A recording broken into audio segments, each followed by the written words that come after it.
Hello mga kaluto, tara samahan niyo ako magluto ng version ko ng inihaw na bangus at ensaladang talong.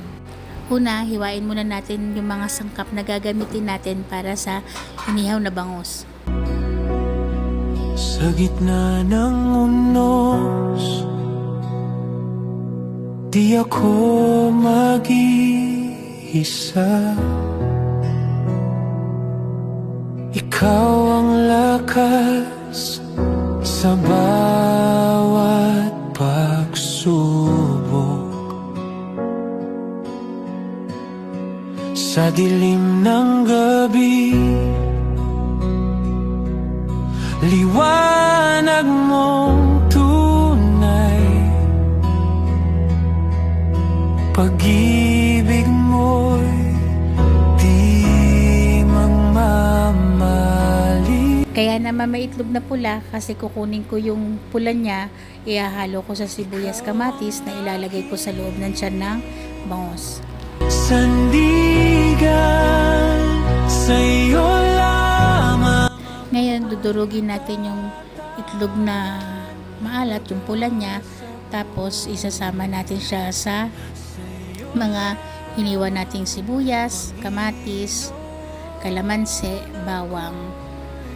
At pagkatapos ng nailagay na natin lahat yan, tsaka natin ilalagay yung paminta, asin, konting magic sarap, sesame oil, at seasoning. Huwag din natin kalimutan ilagay yung sili. Ikaw ang kalakasan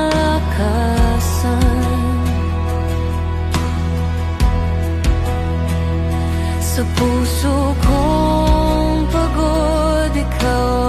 Ngayon, pag na-combine na natin sila lahat, ilagay na natin yung itlog na maalat, yung pula, halu-haluin natin hanggang sa ma-mix natin sila ng maigi.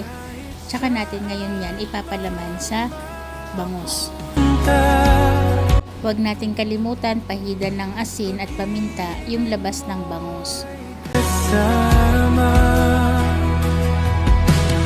di ako matatago, sa'yo ko'y ligtas. Ikaw ang Diyos na tapat hanggang wakas.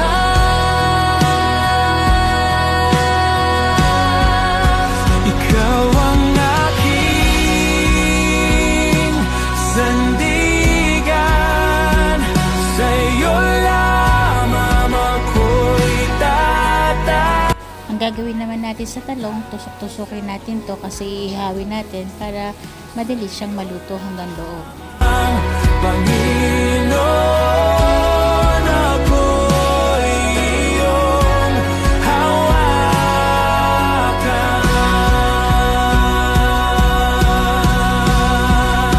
Ikaw ang Yung natirang mga ingredients na nahiwa natin, tsaka yung natirang itlog na puti dun sa maalat, ihahalo natin lahat yan. Dahil yan ang gagawin natin para doon sa ensaladang talong.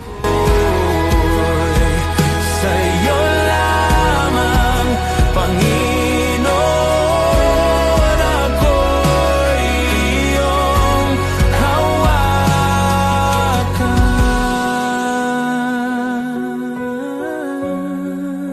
Panginoon, ako'y iyong hawakan. Habang buhay, ikaw ang aking sandigan.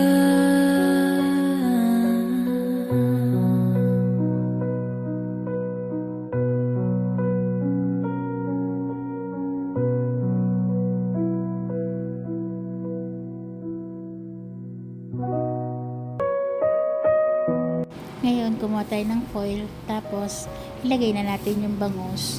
Tapos, para hindi siya dumikit sa foil habang inihaw, lagyan natin sa ng butter sa ibabaw.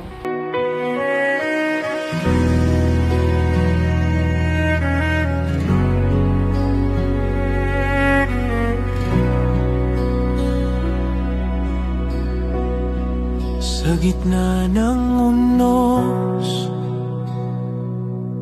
di ako mag-iisa. Tara, ready to ihaw na tayo. Usok pa lang, amoy na yung bango. Ngayon, luto na yung talong. Tara, balatan na natin para gawin na nating ensalada.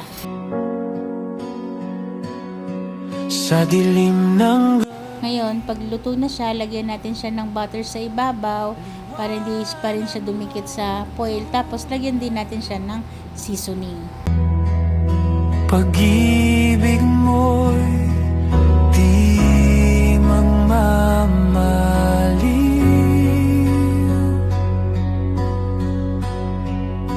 Ikaw Ngayon, ihalo na natin yung talong dun sa ingredients na pinaghalo-halo natin kanina. sa'yo lamang ako. Luto na ang version ko na inihaw ng bangos at ensaladang talong with matching atsara. Tara, kain na tayo! Sa'yo